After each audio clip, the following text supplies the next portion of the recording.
مسلمان ہی ہیں، کلمہ گو ہیں، اصلاح کی کوشش کریں. نیکسٹ.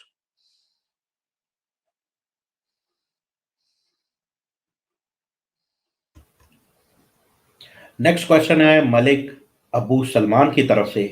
بھائی کیا نماز جنازہ میں جوتے اتار کر پیر ان کے اوپر رکھتے ہیں؟ مقامی امام زبردست تاکید کرتے ہیں. اس لیے کرتے ہیں کہ ہم گونگے شیطان ہیں. مقامی امام سے پوچھیں کہ ظالم آدمی، جب میں نے جوتی اتار کے جوتے کے اوپر کھڑا ہو گیا تو اینڈ رزلٹ تو یہ ہے کہ میں جوتی کے اوپر کھڑا ہوں. تو تجھے جوتی سے مسئلہ کیا ہے؟ یا تو نا جوتیاں اتار کے سائڈ پہ کر کے ننگے پاؤں کھڑا کروائیں، پھر تو بات ٹھیک ہے. صحیح بخاری میں موجود ہے، نبی اسلام نے جوتی سمیت نماز پڑھی ہے، جوتی میں نماز درست ہے. جوتی پاک ہی ہوتی ہے کیونکہ مٹی کے ساتھ اس کا تیمم ہوتا رہتا ہے زمین کے ساتھ، الا یہ کہ کنفرم کوئی نجاست لگی ہو وہ آپ نے دور کرنی ہے. پنجابی میں ایک محاورہ ہے کہ لخت وشکاری ہے، یعنی کمر تو درمیان میں ہی رہتی ہے، چاہے آپ سرانے کی طرف سر رکھیں یا پاؤں والی سائڈ پہ. تو چاہے آپ جوتی کے اندر پاؤں رکھیں یا جوتی اتار کے جوتی کے اوپر کھڑے ہو جائیں اس کے اوپر والے حصے پہ، اینڈ رزلٹ یہ ہے کہ آپ جوتی کے اوپر ہی کھڑے ہیں نا. تو یہ خام کا جذباتی باتیں، ان بیچاروں کو تو پتہ نہیں. ہم تو کہتے ہیں جوتی سمیت آپ ایسی مسجد میں بھی چلے جائیں جہاں پہ قالین نہ ہو اور سادہ فرش ہو مٹی والا، جس طرح کہ نبی الاسلام کے زمانے میں ہوتا تھا. تو نبی الاسلام تو ڈائریکٹ نیکڈ زمین میں جوتی سمیت نماز پڑھی ہے، اس میں کیا مسئلہ ہے؟ تو نماز جنازہ بھی ہو جائے گی. نیکسٹ.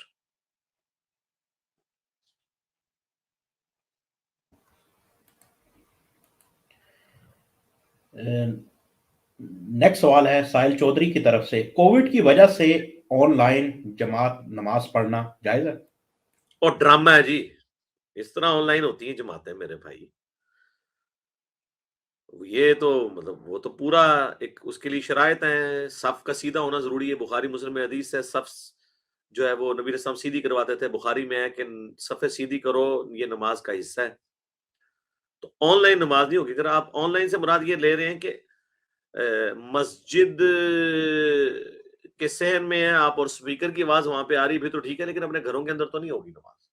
تو آپ کو تو اللہ نے اس سے بڑی آسانی دی ہوئی ہے نا کہ آپ جب شرعی عذر ہے تو آپ گھر ویسے ہی نماز پڑھ سکتے ہیں، گھر میں اپنی جماعت کرائیں نا، مسجد کے ساتھ آن لائن نہیں ہوگا. یہ ابھی فراڈ ہے، اس طریقے سے تو نہیں معاملات ہوتے.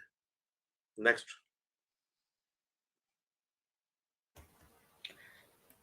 نیکسٹ کوشچن میرے بھائی احمد صاحب کی طرف سے. وہ پوچھتے ہیں علی بھائی میرا ایک فرینڈ کہتا ہے کہ حضرت عثمان رضی اللہ تعالیٰ عنہ حضرت مالک اشتر رضی اللہ عنہ نے قتل کیا اور حضرت علی علیہ السلام کو اس بات کا پتہ تھا، بٹ مولا علی علیہ السلام نے حضرت مالک اشتر رضی اللہ تعالیٰ عنہ کو اپنے پاس رکھا. ہاں تو آگے حدیث نمبر بخاری کا، مسلم کا، ابو داؤد ترمذی کا وہ نہیں انہوں نے دیا. کہانی ہے یہ، بنو میاں کی گھڑی ہوئی کہانی ہے. مخالفین میں ضرور تھے، قاتلین میں نہیں ہے. نیکسٹ. مالک اشتر میں میری ویڈیو دیکھ لیں، وہ والا دے نا کہ یہ حدیث کی کتاب میں لکھا ہوا ہے. تاریخ میں دے گا تو پھر ہم بتائیں گے کہ قاتل کون ہے. قاتل وہ ہے جو بعد میں بینیفیشری ہیں. اس ٹائم تو جناب کوئی آیا نہیں حضرت عثمان کو بچانے کے لیے. جب شہید ہو گئے تو سارے کے سارے خلاف وہ شہادت کا قصاص لینے کے لیے آ گئے. تو تاڑ میں ہی بیٹھے ہوئے تھے نا، چھوڑ دیں. نیکسٹ.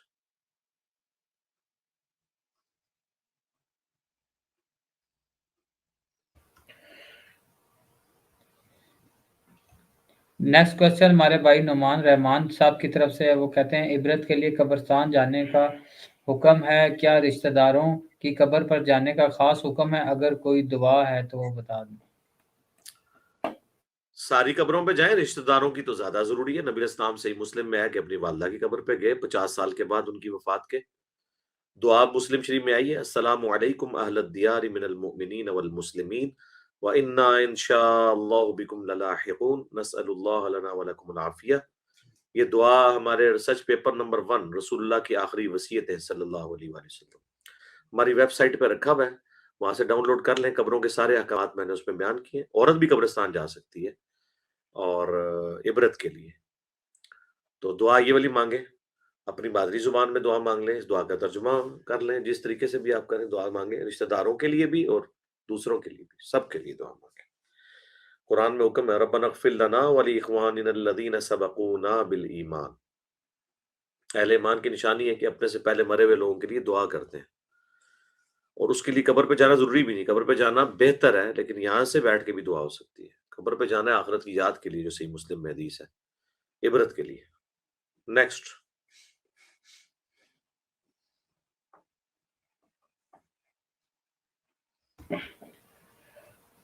اگلا سوال ہے علی بھائی، میں آپ کی ہر ویڈیو دیکھتی ہوں، میں آپ سے بہت کچھ سیکھا ہے۔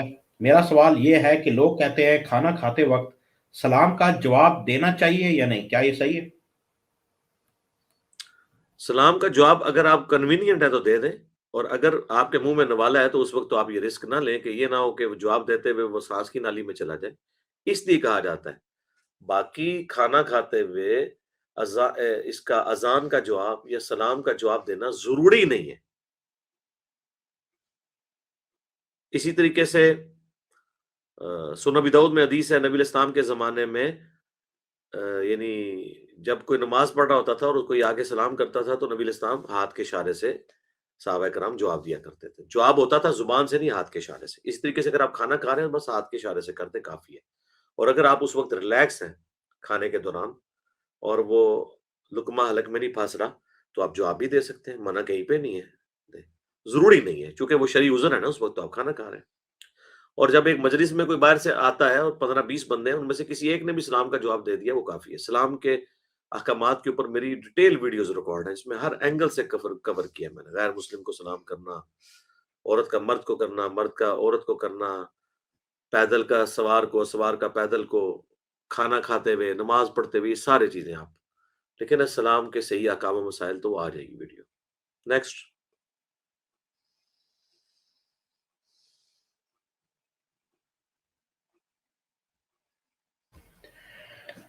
اگلا سوال ہے عمار طارق کی طرف سے۔ السلام علیکم علی بھائی، کیا عذاب قبر کے ہونے سے آخرت کے عذاب میں کمی ہوگی؟ عذاب قبر تو الگ سے ہے، آخرت کا عذاب الگ سے ہے۔ عذاب کی 4 قسطیں آئی ہیں قرآن و سنت کی روشنی میں۔ ایک دنیا کی زندگی میں جو سورہ سجدہ میں ہے کہ ہم دنیا کی زندگی میں تمہیں تکلیف عذاب دیں گے تاکہ تم پلٹ آؤ۔ دوسرا سورۃ الانعام میں ہے کہ موت کے وقت فرشتے منہ اور پیٹھوں کے اوپر ہتھوڑے مارتے ہیں، سورہ النساء کے اندر بھی آیا۔ تیسری قسط قبر کی ہے، اور الٹیمیٹ آخری قسط جو ہے وہ قیامت کے دن ہے۔ اس میں میری ڈیٹیل ویڈیو ہے۔ عذاب قبر سے متعلق 2 ہیں، 117A مسئلہ اور 117B۔ عذاب قبر قرآن کی روشنی میں 117A ہے، اور 117B میں 17 حدیث ہیں، اکثر بخاری مسلم سے۔ تو وہ اپنے اپنے حصے کی قسط وہاں ہونی ہے۔ اس کی بجائے سوال یہ ہونا چاہیے تھا کہ بچیں کیسے؟ بھائی وہ کام کریں جس سے آپ عذاب سے بچ جائیں۔ رات کو سورۃ الملک پڑھ کے سوئیں، نمازوں میں بندی رکھیں، حلال و حرام کی تمیز کریں، انشاءاللہ تعالی۔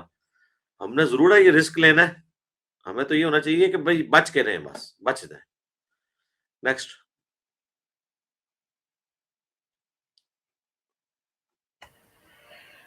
نیکسٹ سوال ہے میر عابد کی طرف سے۔ کیا گاؤں میں نماز جمعہ ادا ہوتی ہے؟ ہو جاتی ہے جی، انفیوں نے زیادہ ضد کی تھی، اب انفیوں نے بھی فتوے دے دیے ہیں کہ کیٹاسٹرافک کنڈیشن میں ہو سکتی ہے۔ اور دیکھیں کتنی بڑی 2 نمبری ہے حنفیوں کی، بریلوی اور دیوبندیوں کی، کہ یہ ان کی فقہ میں نماز جمعہ نہیں ہوتی گاؤں میں۔ اس کے باوجود آپ دیکھیں گاؤں ایریا میں زیادہ تر مسجدیں بریلویوں کی ہیں یا اس کے بعد دیوبندیوں کی ہیں، اور جمعہ کروا رہے ہیں، کیونکہ عوام آتی نہیں تھی شاید جمعہ پڑھنے۔ اہل حدیث جامع مسجد بنا دیتے تھے، وہ ان کی پبلک اہل حدیث کے پیچھے جمعہ پڑھنا شروع ہوگی۔ انہوں نے مجبوراً خلاف شرع کام شروع کیا ہے، یہ خلاف شرع ہے ان کے نزدیک۔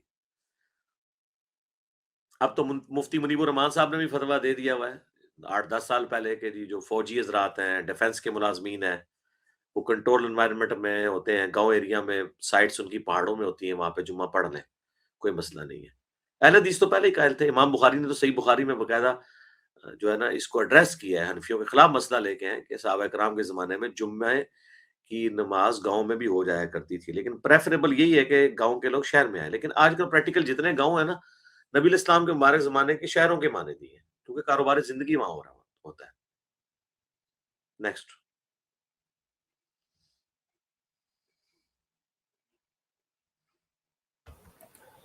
جی علی بھائی، نیکسٹ کوشچن فری کشمیر کی طرف سے ہے، وہ کہتے ہیں جی کاغذ کے پرزے والی حدیث کا مصداق تو ہر مسلمان ہو سکتا ہے، اگرچہ گناہگار ہو، تو پھر کن لوگوں کے میزان میں گناہ زیادہ ہو جائیں گے؟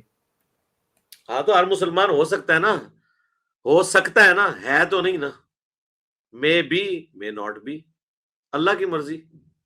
تو آپ نے ضروری اس پرزے کے پیچھے ہی جانا ہے یا بریک ایون پوائنٹ پہ جانا ہے؟ ہم کیوں نہ اس طرف جائیں کہ ہماری نیکیاں ہمارے گناہوں پر سبقت لے جائیں، اور اس سے بڑھ کے ہم بغیر حساب و کتاب کی جنت میں جائیں۔ جو بندہ کوشش ہی کر رہا ہے 33 یا 40 نمبر لے کے پاس ہونے کی، اس کے تو فیل ہونے کے چانسز ہیں. جو میرے بھائی A1 گریڈ کے لیے کوشش کرے گا تو پاس تو ہو ہی جائے گا. جو شخص تکبیر اولیٰ کا اہتمام کرتا ہے اس کی جماعت کبھی فوت نہیں ہوتی، دوسری تیسری رکعت میں آگے مل ہی جائے گا. ٹھیک ہے.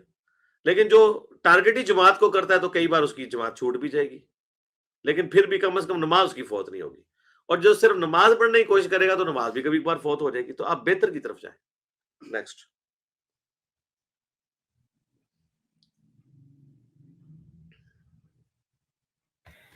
نیکسٹ سوال ہے، امپورٹنٹ ہے. کیا نماز جنازہ پڑھانے کے لیے داڑھی ہونا لازمی ہے؟ اور کیا نماز جنازہ پڑھانے والے کی عمر کتنی ہونی چاہیے؟ داڑھی کا جماعت کے ساتھ کوئی تعلق ہی نہیں. صحیح مسلم میں 4 شرائط ہیں. سب سے پہلے قرآن کا علم، اس کے بعد سنت میں برابر ہو تو ہجرت میں سینئر، ہجرت میں بھی برابر ہو تو عمر میں سینئر. داڑھی تو مولویوں نے رکھا ہے. مولویوں سے پوچھے کہ داڑھی منڈانا بڑا گناہ ہے جھوٹ بولنا، تو وہ کہیں گے جھوٹ بولنا، کیونکہ جھوٹے پہ اللہ کی لعنت ہے. تو مولوی تو اکثر جھوٹی روایتیں، جھوٹا دین، گالی گلوچ بھی نکالتے ہیں. آج تک کسی نے یہ تو نہیں پوچھا کہ گالی نکالنے والے کے پیچھے نماز ہوتی ہے کہ نہیں. تو اکثر مولویوں کے پیچھے تو ہوگی نہیں. یہ تو بڑی بڑی گندی گالیاں نکالتے ہیں، ممبروں سے نکالتے ہیں. تو داڑھی میں انہوں نے دین اس لیے گزار دیا کہ یہ بیسیکلی گیٹ اپ کے اوپر لے کے آتے ہیں. میں تو کئی بریلویوں کی مسجد جانتا ہوں جن کے امام جو ہیں وہ نماز سے پہلے پگڑی باندھ لیتے ہیں. وہ کہتے ہیں امامت کی شرط ہے پگڑی. امامت کی شرط نہ داڑھی ہے، اصل چیز ہے قرآن کی پروننسیشن اچھی ہو، قرآن و سنت کا علم ہو. حافظ قرآن ہونا بھی کوئی شرط نہیں ہے. حافظ اگر جاہل ہے تو پیچھے والا پڑھائے گا. تو جنازے کے لیے بھی کوئی شرط نہیں ہے. یہ لوگوں کی بنائی ہوئی شرائط ہے. ان سے پوچھیں کہاں یہ شرط لکھی ہوئی ہے. صحیح مسلم میں تو 4 شرطیں آئی ہیں. نیکسٹ.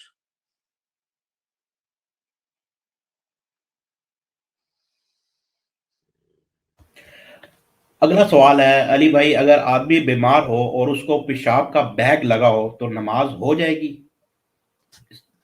ہاں ہو جائے گی. ایک نماز کے لیے ایک وضو کر لے کافی ہے.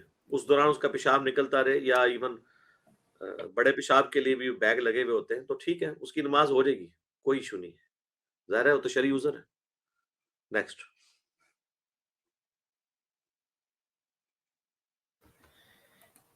نیکسٹ کوشچن محمد حسان صاحب کی طرف سے. وہ کہتے ہیں کہ مشکات المصابیح میں صحابہ کرام سے بہت ساری کرامتیں ثابت ہیں جو کہ عقل اور سائنس کے خلاف ہیں. اس کے بارے میں آپ کا کیا موقف ہے؟ بہت ساری کدھر ہیں یار. مشکات منو پہ دس دو. مشکات کتنے 2 کے 2.5 صفحے نے کرامتاں دے ہوتے ہیں. بہت ساری کہاں سے آ گئی ہیں. پریکٹیکلی کوئی چیز لے کے آئیں. وہ ایک شعر والی ہے، وہ بھی روایت کمزور ہے، نیچے اس کا حکم پڑھ لیں، ضعیف روایت ہے. ٹھیک ہے نا. جو صحیح ہے وہ تو دعا کی، تو دعا سائنس کا دعا سے کیا لینا دینا. دعا جب اللہ تعالیٰ کسی کے لیے قبول کر لے، کر کے تو کسی نے بھی نہیں کچھ دکھایا ہوا اس میں. یا ساریت الجبل والی روایت ہے، وہ بھی کمزور ہے. تو کافی ساری. کوئی نہیں میرے بھائی، یہ تو نہ کریں. کرامت کے اوپر میری ویڈیو دیکھ لیں. نیکسٹ.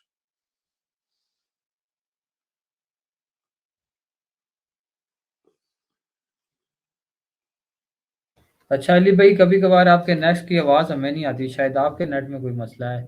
ابھی نیکسٹ کوشچن ہماری بہن ہے سائمہ آفتاب کی طرف سے. وہ سوال کرتی ہیں حضرت علی رضی اللہ تعالیٰ عنہ سے ترک رفع الیدین کی جو حدیث موقوفاً آئی ہے اس کی سند پہ نہ تو زبیر علی زئی صاحب نے کچھ کہا، نہ ہی امام بخاری رضی اللہ تعالیٰ تو یار رحمۃ کل میں اللہ اس کو تعالیٰ. بریف کر چکا ہوں، چھوڑیں اس سوال کو. کل میں نے اس میں اس کو ایڈریس کر دیا. نیکسٹ. کل والا دیکھ لیں آپ سیشن، اس کے اینڈ پہ میں نے کیا اس کو. جی ٹھیک ہے. نیکسٹ کوشچن عدنان بٹ ہیں. وہ کہتے ہیں جی علی انکل ہم فرض نماز پڑھ لیتے ہیں تو سنتے بھی فرض پڑھتے ہیں، ساتھ ہی پڑھنی چاہیے یا پہلے اذکار پڑھنے چاہیے؟ جو آپ کو آسانی لگے. ویسے ترتیب میں تو پہلے اذکار آتے ہیں، لیکن اذکار بعد میں بھی پڑھ لیں تو نفلی عبادت ہے، آگے پیچھے ہو سکتی ہے. نیکسٹ.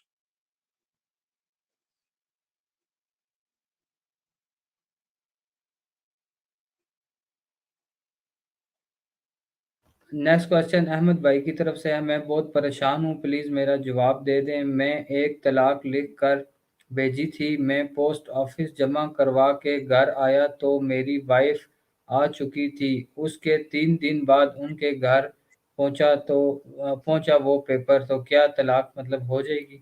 طلاق تو جس وقت آپ نے لکھی تھی اسی وقت ہو گئی تھی. پیپر چاہے راستے میں ضائع ہو جاتا، اس کو آگ لگ جاتی، اس سے کوئی فرق نہیں پڑتا.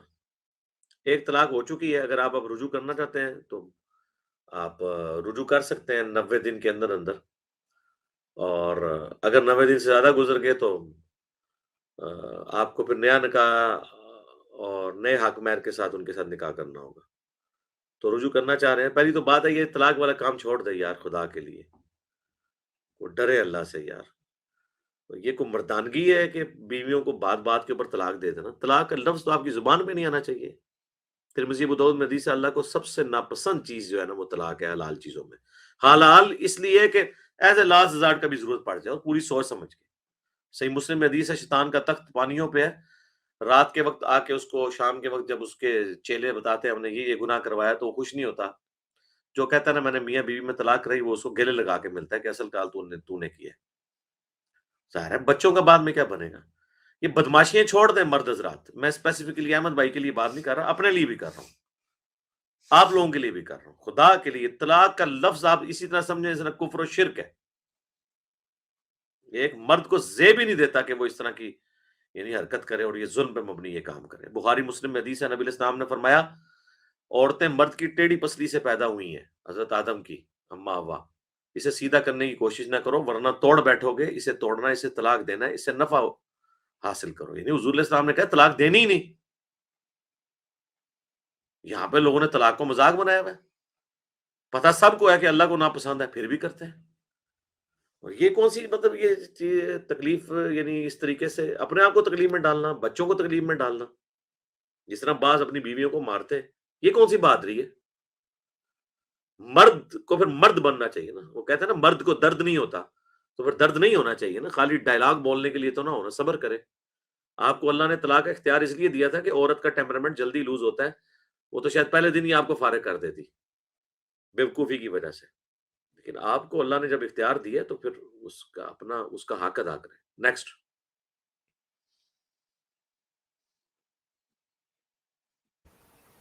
جی علی بھائی نیکسٹ کوشچن میرے بھائی وسیم گیلانی صاحب کی طرف سے، وہ پوچھتے ہیں کیا خنزیر کا گوشت کھانے کے علاوہ باقی چیزوں سے مستفید ہونا ممنوع نہیں، اور کیا قرآن میں صرف خنزیر کا کھانا ہی منع ہے لیکن اس کے اجزاء سے مستفید ہونا کھانے کے بغیر اس کی حرمت پر کوئی دلیل نہیں؟ نہیں، وہ نجس کہہ دیا گیا نا، جب نجس کہہ دیا گیا ہے تو پھر آپ اس کو استعمال، دیکھیں گوشت بھی کہا گیا جان بچانے کے لیے، لیکن اگر آپ کہیں کہ ہم خنزیر کی کھال جو ہے اس کو جوتیوں کے طور پہ یوز کریں، تو یہ کوئی زندگی موت کی کشمکش تو نہیں ہے نا؟ دنیا میں کوئی اور ذریعہ کیا جوتیاں پہننے کا نہیں ہے؟ زیادہ تر تو چمڑا استعمال ہو رہا ہے، دوسرا بکری کا، گائے کا، اونٹ کا۔ یہ خنزیر کے دل والا بھی ہم نے اس لیے بات کی کہ خنزیر جو ہے چونکہ اومنی ورس ہے، اور اس میں بھی اس کے اندر کافی تبدیلی کرنے کے بعد اسے جینیٹیکلی انہوں نے ماڈیفائی کر کے لگایا کہ وہ سب سے سوٹیبل تھا جانوروں میں سے لگانے والا۔ اگر کہیں اور کوئی کسی اور جانور کا لگ سکتا ہے تو پریفریبلی وہی لگانا چاہیے، لیکن وہ تو معاملہ ہے زندگی موت کی کشمکش کا۔ عام حالت میں جو نجس جب کہہ دیا کہ یہ نجس ہے تو پھر بات ختم ہو گئی۔ تو ہر چیز اس میں، جس چیز کا گوشت حرام ہے نا جی، اور نجس ہونے کے اعتبار سے، تو اس کی باقی ساری چیزیں خود بخود ختم ہو جائیں گی، وہ بھی ساری حرام ہی ہوگی، استعمال نہیں آپ کر سکتے۔ نیکسٹ۔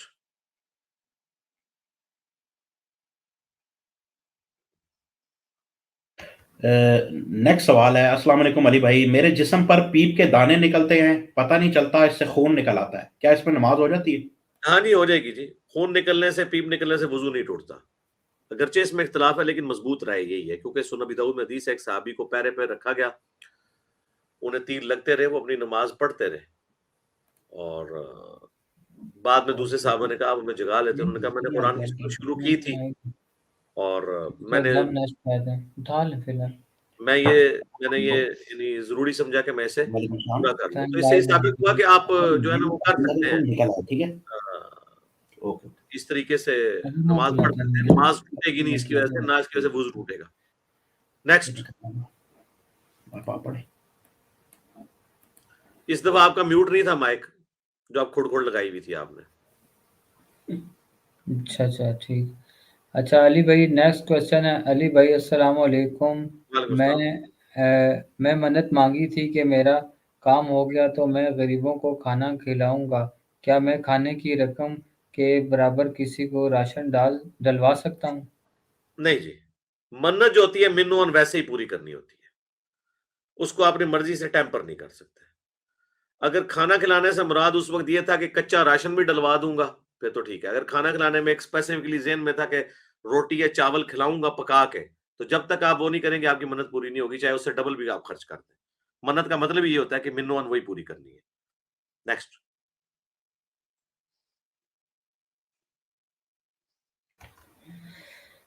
علی بھائی نیکسٹ کوشچن ہے وہ صالح صاحب کی طرف سے، وہ کہتے ہیں کہ سلام، کبھی سیدنا علی رضی اللہ تعالیٰ عنہ نے صحیح بخاری کے حدیث 2812 کو اپنے حق پر ہونے کی دلیل کے طور پر کیوں نہیں پیش کیا؟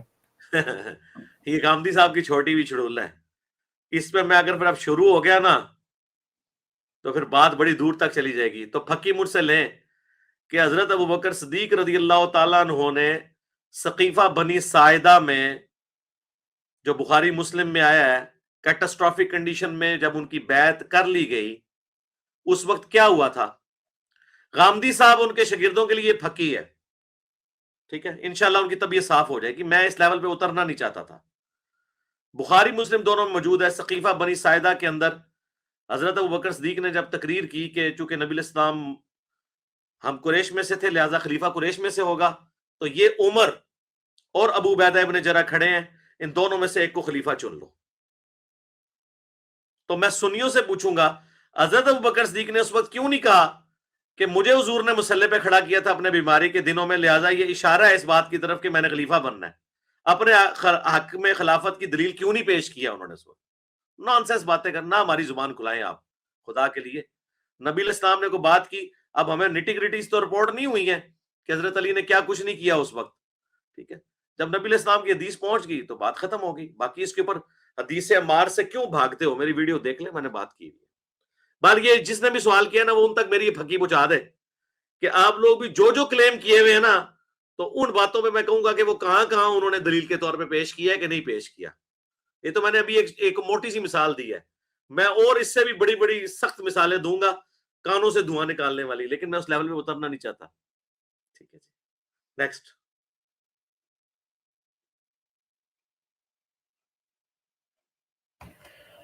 اگلا سوال ہے غنزمفر غفار کی طرف سے، کیا مسلمانوں کی دی ہوئی زکوٰۃ غیر مسلم پہ خرچ ہو سکتی ہے؟ اور کیا غیر مسلم جو چیریٹی کرتے ہیں وہ رقم مسلمانوں پہ ہو سکتی ہے؟ اگر ہاں تو پلیز حوالہ دے کے بتا دیجیے۔ لیکن یہ زکوٰۃ اسپیسیفکلی جب تک مسلمان غریب موجود ہیں تو کسی غیر مسلم پہ تو آپ بیت المال میں سے نہیں لگا سکتے۔ ہاں اگر مسلمانوں کی غربت ختم کر دی ہے آپ نے اور وہاں پہ کوئی غیر مسلم ہے تو تلیف قلب کے لیے ان کو زکوٰۃ میں سے دیا جا سکتا ہے، اس کے اوپر سب کا اتفاق ہے، اس میں کوئی ایسا مسئلہ نہیں۔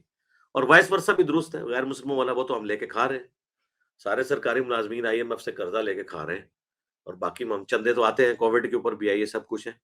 اصل مسئلہ ہے کہ پرائورٹی مسلمانوں کے بیت المال پہ حق پہلا مسلمانوں کا ہے۔